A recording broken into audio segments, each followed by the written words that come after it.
falar de literatura é sempre um prazer no Insight TV, hoje com uma abordagem nova, que é a escrita criativa. Eu apresento para vocês a escritora de Curitiba, Julie Funk, que esteve em Teresina para ministrar um curso através do Sesc Nacional.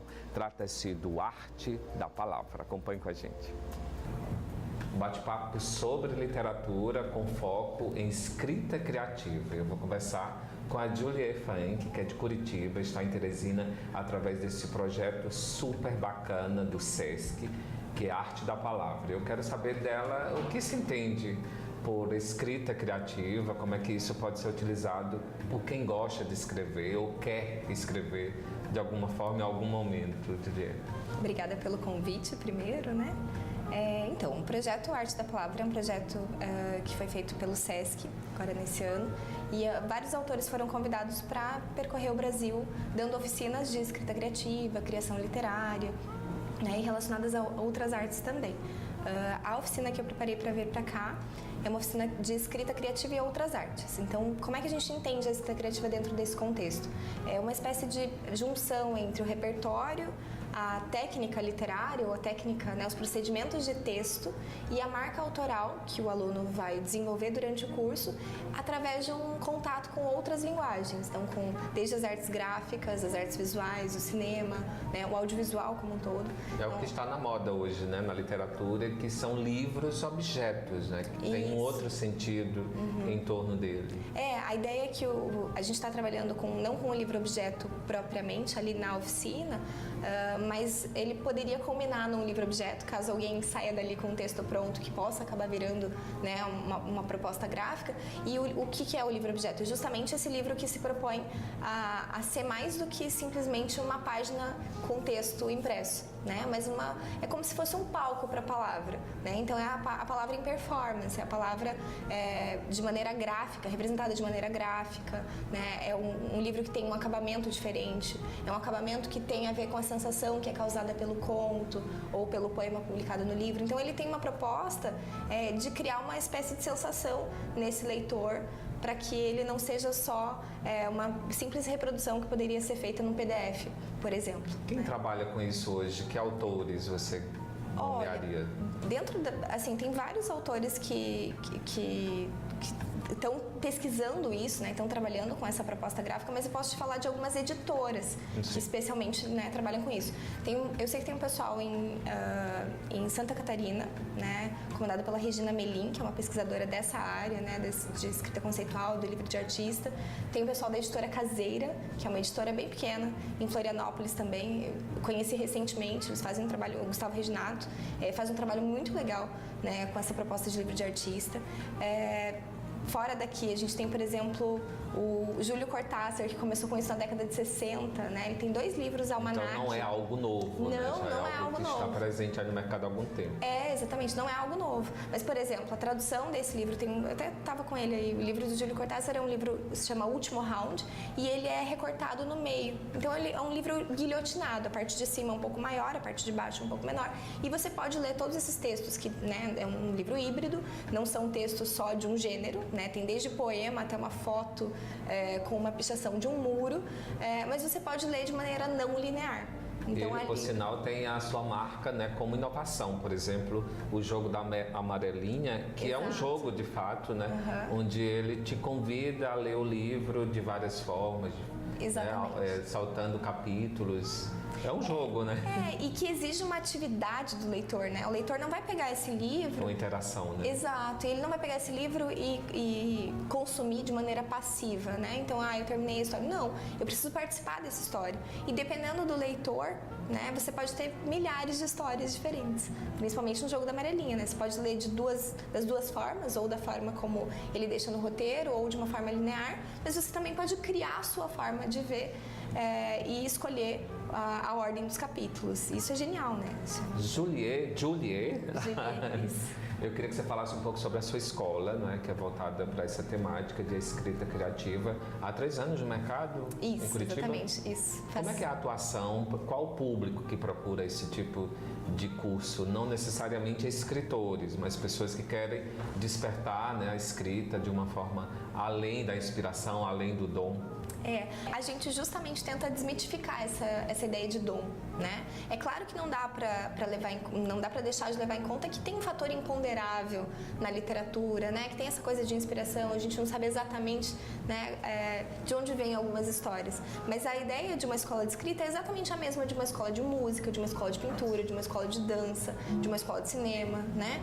Mas a literatura, ela tem uma aura meio romântica, né? Existe uma aura meio romântica em torno dela, como se só pudessem escrever aqueles que são, né, que têm o dom ou que, né, tiveram acesso a alguma coisa. E na verdade não, todo mundo é capaz de escrever. O Saramago tem uma frase que eu acho ótima, que é: todos são escritores. Alguns melhores, né? Essa frase é ótima, por sinal. Todos são escritores, uns escrevem, outros não, né? Então a ideia é de que todo mundo é um potencial escritor. A questão é que a gente não tem acesso a que tipo de técnica, né, pode melhorar e potencializar a nossa história, porque todos nós somos contadores de história. E às vezes a história está tão próxima, você fica buscando, né, outras histórias de inspirações ou não, e ao seu lado tem um uma livro infinidade. todo, hein? Exatamente. E a questão é como contar essa história, né? Às vezes a gente não sabe que tipo de ferramentas usar para contar essa história. Então a ideia da escola surgiu já há um pouquinho mais de tempo. Ela tem 3 anos como CNPJ, né? Como espaço físico, mas ela já existia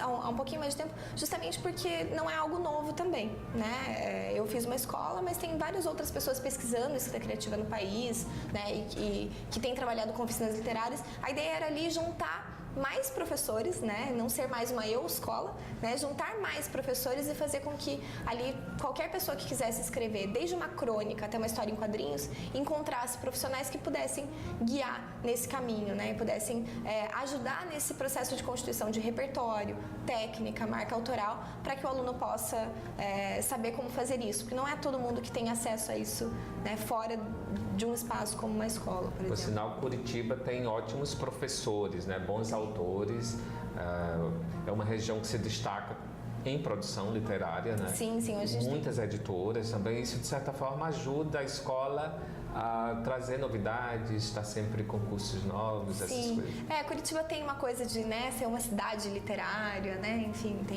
a gente tem alguns movimentos lá muito fortes, tem editoras muito legais, né? Tem autores locais, autores que acabam indo morar lá depois, né? Ainda em atividade hoje o Dalton Trevisan, né? Tem a Lucy Colin, posso te dizer alguns nomes aqui: César Tridapalho, Luiz Henrique Pelanda, a Sonara Souza, tem uma série de escritores ali que estão em ascensão e já trabalhando ali, não só na cidade de Curitiba, né, mas conseguiram já sair desse espaço restrito ali do nosso estado. Uma coisa é certa, a técnica ela tem que estar presente junto com a ação, o trabalho, não é verdade? Então não tem resultado, não tem escola que ajude se não tiver uma ação, na verdade, inicial aquele trabalho. Eu gosto de, assim, sempre que um escritor pede, né, ou alguém que está querendo começar a escrever, por onde eu começo? Né? Primeiro passo para a gente poder ser um bom escritor é ser um bom leitor. Né? E se alguém sai de uma oficina sem nenhum texto, mas sai um leitor mais atento, a gente já tem um grande ganho aí, né? Que é quando você conseguir olhar sem ingenuidade para um texto, né? Olhar para um texto quase de maneira arquitetônica, entender quais são os pilares que constituem aquele texto, né? De que material que ele é feito. Essas frases são longas, essas frases são curtas, essas frases são longas porque o meu personagem está elucubrando alguma coisa, essas frases são curtas porque o meu personagem está afobado, né? Como é que esse texto se estrutura? Não só a partir da frase, mas a partir da escolha de palavras, né? A partir do repertório, a partir dos intertextos, né? Então, conseguir perceber quem são os textos que vieram antes desse texto, né? Nós, como escritores, também referenciamos outros textos, né? Que fizeram parte da é importante conhecer, né? O passado. Exato. Saber literatura clássica. Sim, saber quem escreveu antes de você, mas também conhecer os contemporâneos. Quem é que está escrevendo próximo de você? Quem são as pessoas que estão escrevendo próximas de você? Na sua cidade, no seu estado, no seu país, na sua época, né?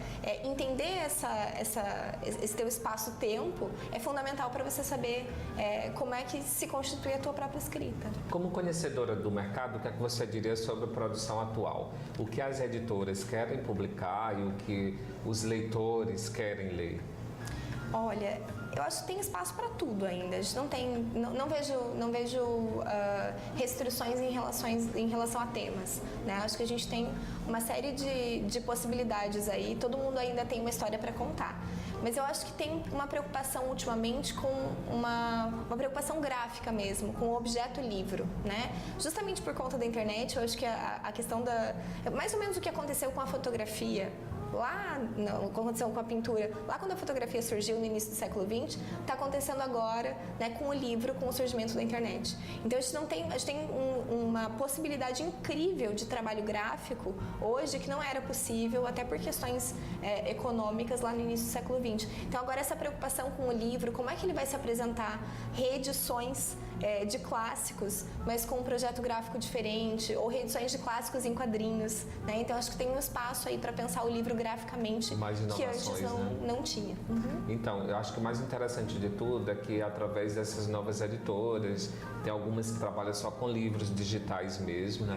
Uhum. E o sucesso é tamanho de algumas obras, né, da projeção, que se transforma em livro físico, no papel. Isso é importante, não é? Um não descarta o outro automaticamente. E as editoras também estão procurando quem já tem audiência, né? Já tem audiência em outros espaços e possa levar essa audiência para o livro, né? Ou já tem uma história que foi contada, né, em capítulos ou foi contada em outra plataforma e que tem também espaço para esse livro. É o mercado editorial, né? O livro é um objeto, um produto como qualquer outro, né? Se isso é bom ou se é ruim, daí eu já não posso entrar nesse mérito, né? Mas... Eu queria que você falasse também dos seus livros. Tá. O que vem aí de novidade? Está produzindo um livro de contos e um de poesias ao mesmo tempo. Isso, exatamente. Eu não tenho nenhum livro publicado ainda, tenho alguns contos e poemas em antologias e periódicos, né? Curitiba é uma cidade que tem bastante periódico.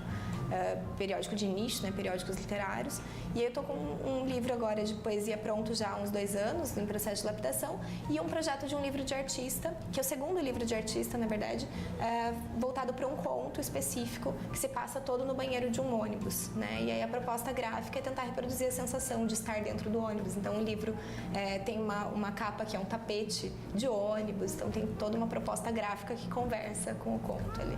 Olha que ótimo, foi um prazer conversar com você aqui e um prazer, sobretudo, fazer o seu curso, viu, através do SESC. Esse projeto é ótimo, né? Muito legal, muito legal. Agradecer o SESC aqui também, né, por estar em Teresina. Por sinal, esse é o meu livro, um presente para você. Fico esperando o seu também, viu, Julia? Obrigada.